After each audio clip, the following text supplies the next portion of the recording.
Hi Magic Coders! Thank you so much for the movie recommendations you gave earlier. Right now I'm looking for recommendations for songs. So that's the challenge for day 9. Program your favorite artist or your favorite song. I already did mine.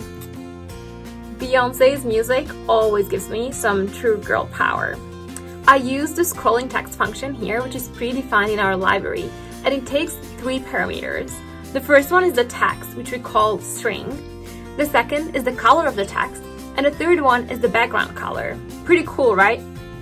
I even use some string operations in my code, so if you're interested, check it out on the Learning Hub as an example. And if you have any questions or you would just like to get inspiration, you can always join our Discord community and talk to other coders. Can't wait to see your favorites and your recommendations. Make sure to share them with #day9. Happy coding!